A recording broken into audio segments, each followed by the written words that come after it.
Hi, friend, and welcome back to Marvelous Friends, your home for all things Marvel Cinematic Universe and beyond. I'm Rhett, and today I am moving forward with my review of a season by season look at the X-Men animated series from the 90s. Let's get started and roll that credit.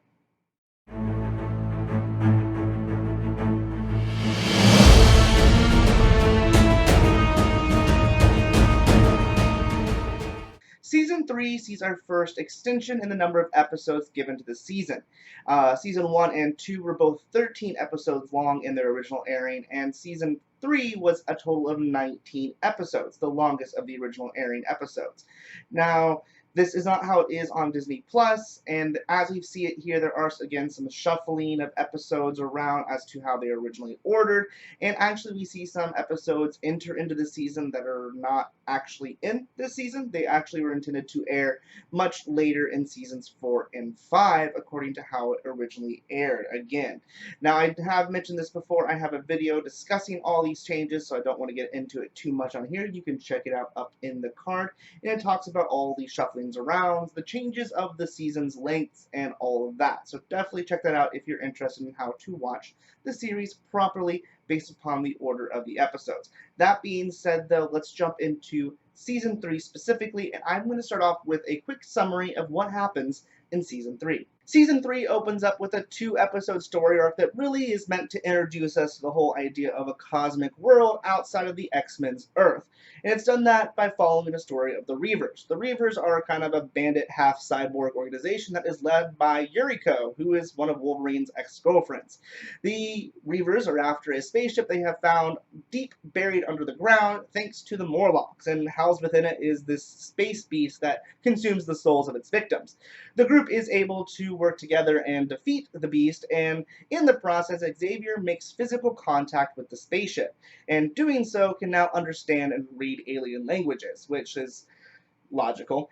And in that process, he also gains a mysterious psychic link with some alien creature that he does not know but seems to know him. Due to this psychic link, he believes that the team needs to go into space, and specifically to the Eagle One space station. So the team goes, and it turns out that the station is under attack and being taken over by a group of alien criminals that are part of the Shi'ar Empire, who are trying to look for some crystal to take over the universe. Now, in the process, they are able to drive them out of the space station, and the team escapes back to Earth. But there's some complications with re-entry. And so to make sure everyone is safe and unharmed, Jean decides to stay behind and make sure the craft gets into the atmosphere safely using her psychic abilities to kind of protect and cloak the ship. In this process, of course, it attracts the Phoenix Force, who latches onto her, and Jean is able to survive the crash as well. In the next episode, we see this psychic connection with an alien really starting to affect Xavier's psyche, and it actually splits in two in an astral form, embodying the evil that lies deep within Xavier, takes shape and goes out into the world, wreaking havoc on the X-Men. With the help of this newfound Phoenix Force, Jean is able to drive it back into Xavier's head. The two reunite and everything is fine. But now the Phoenix is starting to take hold. The alien also now reveals itself to be Lilandra, the empress inherent of the Shi'ar Empire, who is seeking out their help to stop her brother from getting the Imkron crystal and taking over the universe. But she's been captured and needs the team's help. So the team heads out to save her along with the help of a group called the Space Jammers, as well as Banshee and Myra. Now, this is, of course, all able to be happened, and it all happy-dappy, and the team decides to set up a plan to kidnap Leilandra's brother by using the Imkron crystal as bait. And, of course, that goes horribly, and he is able to get the crystal and really, basically, literally turns the universe inside out and just nearly destroys everyone in the process. Luckily, though, we have the Phoenix Force, which reveals itself to be the protecting entity of the crystal itself, and now latched onto Jean Grey, takes full control and is able to drive the evil back, taking the Imkron crystal and diving it into the sun and destroying it, and seemingly to destroy Jean as well. And here we take a break from the Phoenix Saga with 2 episodes that returns back to the Savage Lands. Now let's head back to the Phoenix and start the Dark Phoenix Saga. We learn that Jean Grey is still alive and her presence has been sensed by Emma Frost, who is a member of the Inner Circle. After telling the story of the Phoenix and her survival, the team decides to recruit her as the Inner Circle's new queen. Using the power of illusion that Jason holds, a member of the team, and Emma Frost's own psychic abilities, they begin to project new memories into the mind of Jean Grey, taking advantage of her weakened state and the fact that the Phoenix really doesn't know any better. And the Phoenix falls for it and believes these new memories to be true and joins the Inner Circle. However, the link between Jean Grey's mind and her true love, Scott Summers, is too strong and eventually breaks these illusions once Jean is strong enough again. And out of rampage for being tricked, the Phoenix goes nuts and destroys an sun and therefore an entire solar system. This alerts the Shi'ar, who is not happy and has deemed that the Phoenix Force must be destroyed, and along with it, Jean, whose body it inhabits. To try to protect Jean, the X-Men, along with Jean, who is now okay, I guess. She seems fine and under control, but isn't. Anyways, they go into a battle royale for Jean's life, and they lose against several of Lilandra's main fighters. And she is killed along with the Phoenix Force. However, the Phoenix Force survives and detaches itself from Jean's body and mind as soon as Jean is killed.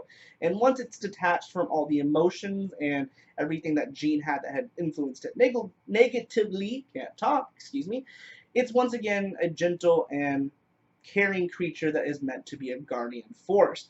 And as an offering of peace and forgiveness, it offers to reanimate the body of Jean Grey, which it does, and Jean's alive and well. We now jump into a random assortment of episodes. Here we follow Wolverine as he takes a trip to Japan. We meet Iceman. We follow the history of how the Juggernaut gained his powers when he returns, and we also follow the adventures of Archangel as he again tries to take down Apocalypse.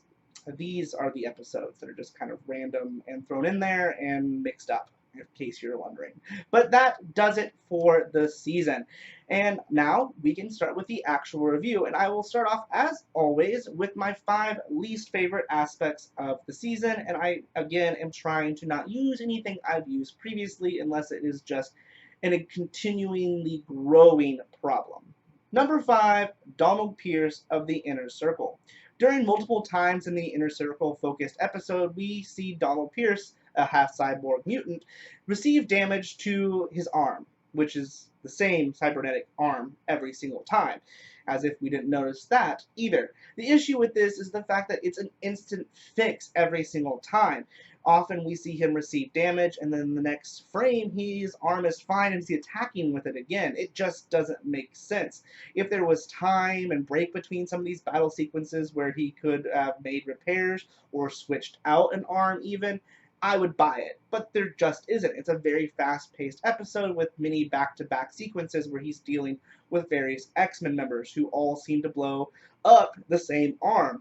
And it's not just limited to him either. There's an instance where we see that Storm is captured and her communicator on her chest is ripped off and broken. However, in the next shot, she has her communicator back on. And the same thing happens with the Silver Samurai, who has a starburst pattern on his chest, and the center is his transportation device that he hits to relocate himself.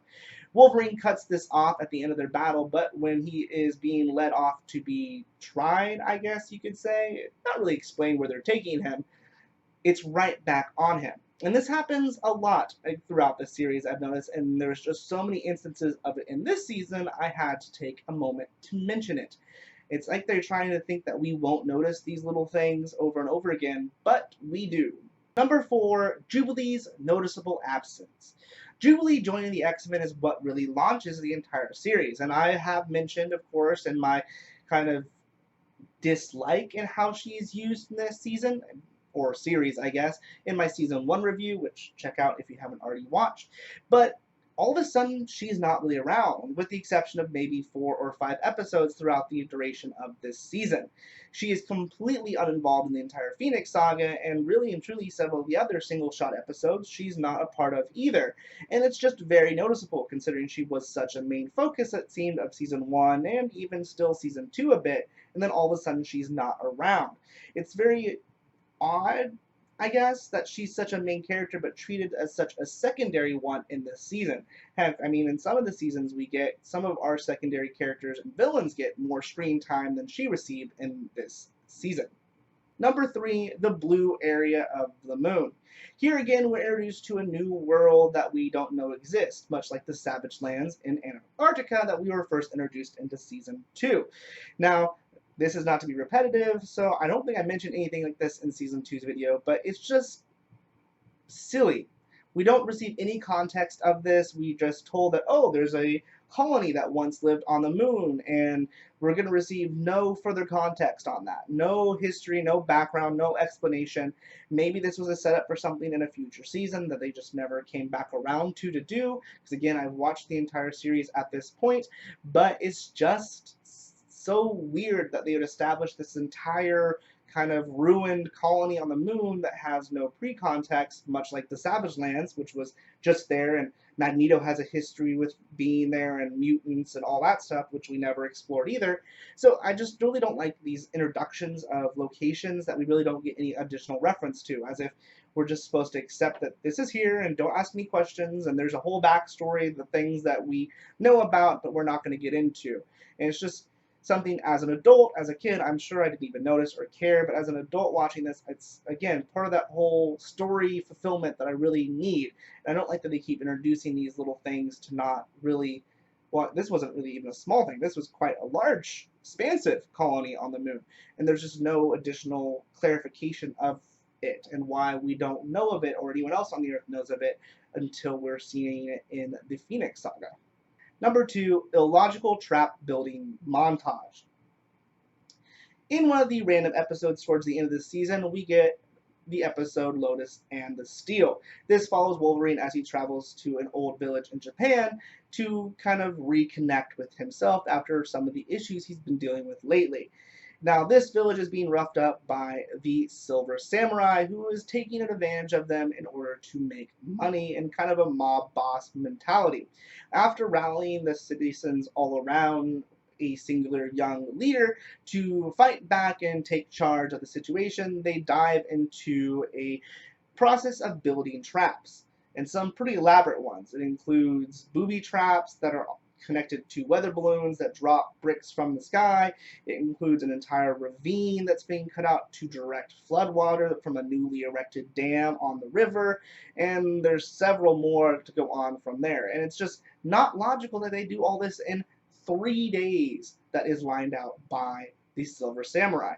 On top of that, there's some significant time between when the Silver Samurai gives them the new deadline and leaves, and when the team of villagers finally rallies around and is convinced to fight back. We see that he leaves what is, middle of the day, and they are finally being rallied around at night. So really and truly, they had 2 days to build all of these traps, and it's just not logical. It's a device, of course, a montage device that is used all the time in TV shows and cinematic works, but it's just a lot of times they try to at least make it seem like it's a reasonable amount of work in a reasonable amount of time, and for the amount of work that they got done in these 2 days is just, it's not possible, and I'm not buying it. Number 1, wrong season. Now, I know I've talked about the whole episode shuffling issue again, but like I said at the very beginning of this video, or towards the beginning of this video, I would not recount things unless they get progressively worse. And in Season 3, they get progressively worse. Not only are we mixing up episodes within the season now, we're completely removing episodes that belong in it and replacing them with episodes that are not until much later in the series, which completely throws them off. Speaking specifically of Lotus and the Steel, he leaves, or Wolverine, excuse me, leaves to recenter himself after some traumatic events. And at the beginning of that, we see several kind of clips of things that have happened, and we have no context to what these things are, because they don't happen until the next season. It's just so silly that they did this. It makes no sense. I will excuse almost the fact that they've mixed up episodes in the previous seasons over this. This is just kind of a step too far and just really hitting the mark on this show's order. Now we are done with negativity, and let's head into the good stuff and my 5 favorite parts of this season. Starting off with number 5, Power Rangers Cameo. It was brief, but it was in the episode The Juggernaut Returns. As they're fighting the newly carnated Juggernaut, they stumble upon a little studio where a show is being recorded, and we see a few of the Rangers battling a monster on a film set. Now, it's kind of confusing as which Rangers these are. It appears to be the white and the pink Ranger at this moment. Later on, the Juggernaut smashes through a wall and is laying in a pile of rubble. Ooh, I cannot talk, excuse me. And it actually turns out to be the blue and pink Ranger who are standing over him, checking on him, and then run off. As they run off, you actually see that they are being filmed in Saban, however you pronounce it, studios. And that, of course, is one of the studios that is producing the animation for this series and also produced the 90s hit Power Rangers series. So that was a really fun cameo for me. I'm a big fan of both. If you've seen some of my previous stuff, I've mentioned Power Rangers, such as I got a Power Rangers figure in the Walgreens haul, which you can check out up in the link there in the box. But yeah, I just really love this little cameo and crossover. It's something I didn't remember happening when I was a kid. I'm sure I would have noticed it when I was a kid, but it's just something I've lost in memory over the years. Number 4, The Inner Circle. We were given a version of this in the First Class film of the X-Men from Fox with the Hellfire Club, which is another name for the group, and they're kind of used in different contexts. But I liked this group a little bit more. Emma Frost was a better representation of the character, I felt, and she's really kind of lacked good representation in her previous two iterations in the movies. Now, the First Class iteration was a lot better and a lot more accurate, I feel, but it was tough to make up for everything that the Wolverine Origins version did for the character. I just didn't like that one at all. Really bad representation. I also think that the CGI at this point is a lot better to do the diamond effect for her body that she can do, which I would love to see, and all that. But just the whole iteration of this group seemed a lot more balanced and interesting as well than the Hellfire Club, which was just kind of being the lackeys of a singular unit, and they all seem to be a little bit more established and equals in this one, though they did still have a leader.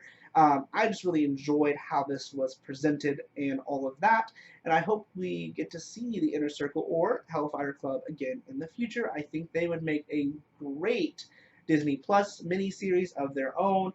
It'd be kind of a fun thing to get as well, since we really haven't seen that. I know Loki, of course, we're getting a Disney Plus series for him, and he is quote unquote a villain, but so many fans don't really treat him that way anymore at this point. So it'd be kind of cool to see a Disney Plus series dedicated completely to a group of anti-hero, almost villains, that is the Hellfire Club. Number 3, Iceman. Much like Emma Frost, I was excited to finally get to meet Iceman, especially considering he is an original OG member of the X-Men in the comic books, and his not being featured in the story so far was kind of noticeably weird to me. I like how they explained what happened there and why he hasn't been around, which was nice as well, and we got to see some shots in their original outfits as well, which was, again, really cool seeing the original comic book version of the costumes in the cartoon, even if it was for brief kind of clips and stuff like that. Which, again, I really liked it. Iceman is another one of those characters, again, that's at the top of my list for favorite X-Men. So really getting to see him and exploring his story was really nice. I was disappointed he's not sticking around after that. But hopefully we do get to see more of him in the future as well. I really love Bobby and the character of Iceman and his representation in this series. Number 2, the introduction of the cosmos. I feel like the series did a really good job of transitioning from Earth-based stories to more cosmic ones. Now, they could have done something where they just jumped into an alien invasion, but that would have been kind of a big jump from where the stories have been so far. And I like how they handle it. They first introduced a crashed spaceship that was completely in the terms of the reality of the X-Men Beyond Earth, and then they took a mission to space on a human Earth-made spacecraft. Very basic kind of spaceship mission. Again, we get to introduce the audience to aliens here and continue that transition of the fact that aliens do exist in this world. And then we then jump into the world of actually dealing with aliens and spacecrafts and forces from another galaxy and all that stuff. I really enjoyed how they transitioned that into the story and making it more of a gradual storytelling process rather than just jumping into it, which I think would have been really a kind of loss for the story if they handled it that way. And so I liked that a lot. And I think really and truly, that's something that they could learn from and use that idea of gradual storytelling when looking at the movies. I think that also helped with the Phoenix Saga a lot, which really hasn't been handled all that well, I think, in the movies, and I think many people would agree with that. So to have that kind of gradual storytelling and building up to the fact that the Phoenix Force is a thing and it's from the cosmos and it's alien, Jim, protective spirit, all that really helped the story a lot in that case. And number one, the Phoenix Saga. Speaking of the Phoenix Force and everything like that, I again enjoy how this story was handled. And part of it, I think, again, was what I mentioned in number two, but also is just a more interesting version of the Phoenix Saga than what we received in the past in the films. This story makes it more of a guardian spirit that is tied to a crystal that aliens are after, that the X-Men get involved with, and because of the psychic powers, she latches on to Jean, rather than just being a little bit more random. Now, we did get somewhat of a version of this in the first class version of the Phoenix Saga, when the fact that it happens due to a space mission that's kind of a normal Earth space mission, but still, it kind of was a major jump in not really introducing us to what the Phoenix Force was, and we kind of got a manipulative version that was presented to us by the aliens in that film. So this one really gave us a more true to the version of it. I also like that it was divided into two parts, where we got the Phoenix and then the Dark Phoenix, because those are two different things. The Phoenix Force inside of Jean was not always destructive and evil. It was for a long time living in harmony with Jean, but then there was a triggering point that it turned evil and became the Dark Phoenix, which I think that's, again, something that we could really look forward to if they ever do the Phoenix Saga again in the movie, which I hope they don't, that they learn from that and do a more complete, well-rounded story. I don't think really shoving the Phoenix Saga into one film does it justice, much like this was almost the entire season of this series was dedicated to that story, much like there's been very long catalogs of comics that have been dedicated to the story as well. So I really like how it was handled in here. I think it's the best iteration of the Phoenix Saga that we've seen in media besides the comic books. I'd love to hear your opinion. If you agree with me, let me know down in the comments. If you disagree, let me know down in the comments, and I'd love to hear what you think is the best representation outside of the comics of the Phoenix Saga. That being said, though, that is it for my 5 and 5 review of the third season of the X-Men animated series. And I would love to know your thoughts as well. Have you watched it yet? Are you going to watch it? And if you have, what are your favorite and least favorite parts of the season? That's what the comments are for. Let me know. Of course, this is the third season. We have 2 more seasons coming up, but that is only going to be handled in one video, and I'll explain that when we get to that video. But make sure to subscribe and set your alerts so you get that video when it is live on the channel. Now, I did post this one a little bit later than I intended. Sorry about that. I was hoping to do these in sequential order each day on my channel, but I had to miss a day because I missed a day of filming and excuses. But make sure to subscribe so that you get all those videos when they do upload, and normally my video schedule is Tuesday and Thursdays, but sometimes I do sprinkle in other videos. That's why setting those alerts are important. If you enjoyed this review, of course, give it a like. I always appreciate it. It helps the channel a lot and helps others find it as well. But that's all. I hope you all have a marvelous rest of your day. Bye, friend. Almost waved with the wrong hand.